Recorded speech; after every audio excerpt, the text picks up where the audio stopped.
Bibili kami guys ng ano, property, lupa.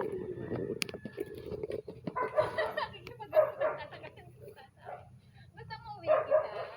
Kaya gusto din ako eh. Pinapang lang dyan sa highway.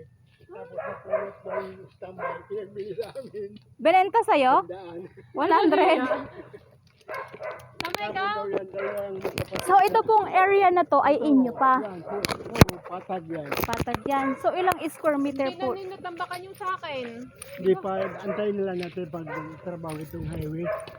Kung sa amin natayo yung sunset, ano, libre na tambak dahil may bako. Sayang. Konti Dapat lang, may konti lang pinto sana naman. bonbon 12, no? Kaunti lang naman yun. 12K Antayin man. na lang natin may nagtrabaho dito sa highway. Kasi nagpasa ang bagayan. Diretong San Fernando, Manilo. Ay, alin to?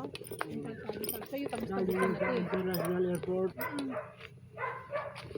Sunod, pag uwi mo, diyan ka nakakasay. Pag uwi mo diyan, ibaba. Diyan, Legazpi? Ay, hindi. Dapat nag-aeroplano kami kaso ang mahal. Huwag na, Diyos ko may. Ano na lang kami door to door ng van. mas malalo mahal. Ang door to door? Mura lang tay. Mura lang, 1.5 lang. Ang aeroplano, 14K. Galing Maynila, 1.5. Door to door. Door to door. So alin ho ang bagong tabas? Yan. 200 dito. Ito yung binibenta. Ito. Ito y- Dito, hanggang doon sa isang muhon, 200. Ayan yung available ngayon.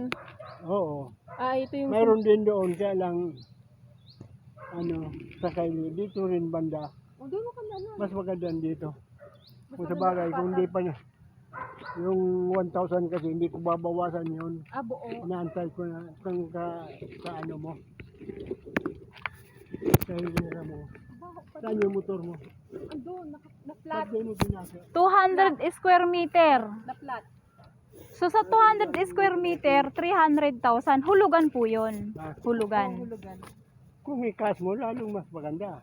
Mas makaka-discount. Pagpagamot ako. Makaka-discount. Ah, Pagka kinash, hindi na makaka-discount. kasi mahal ang pagpatitulo. Oo nga, sabi mo nga po. Ano na yan, sa iba nga, 2,000 na ang bigay ko. Ito, kung gusto mo ito, hanggang dito, 200 square meters ito. Ay, may mga muho na yan. Pag hulugan, 200. 200. Kung may panghulugan, meron pa kasi akong hinuhulugang bahay at lupa. Yan, 200 yan ang mula doon. 200 is ang lawak. Ang lawak. Oo, mahaba ang ano. Pahaba siya. Pahaba. Ang bukas mahaba. Pero pag ganon, Okay. maigsi ang papuntang Oo. doon. Maiksi Okay. ang dulo, pero ang buka na maluwag. So paano kayo binabayaran ni Jack? Paano ka nagbabayad sa kanila? Bangko, padala, Gcash. GCash. Malawad. Pag nagbabayad, Naguhulog lang pag ako. naguhulog, Si Mrs. GCash to GCash. May ano naman siya. Palawag. resibo. May resibo kasulatan. Okay. Tapos kung kakas mo, diretso tayo. Pero kung kakas mo, kung mapagawa na tayo ng deduction, automatic magbabayad din ako sa BIR. Opo. Tama po Tapos, kayo. Kaya dapat cash. Para hindi pero kung wala namang pang cash, pwede namang hulugan. Oo. Depende sa sitwasyon. Sa amin na ang lahat yung titulo sa capital gain. Ito 200 yung ano to dito. 200. May mga muhon na pala, pinalalagyan nila ng talagang- muhon. Sinasadya ko na yan 200. Ito, Ito 200 yung ito. Ito ay maghamula ito. talagang pinasadyan nyo ng pasukatan Oo, yan. pati ito kabila. Ah, Pati yung kay Jack. Jacqueline. Opo. Bakit? Kala mo Jacqueline na kuha yung lote natin ng cell site.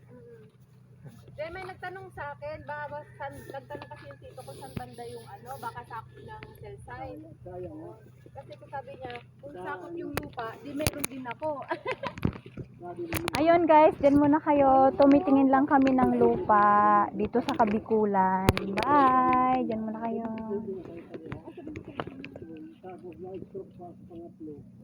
Ito, may muho naman ito, 200. Eh, paano yan tayo? Kung pag ano, yung mga naiwan yung lupain na iba, kanino mapunta sa mga anak nyo?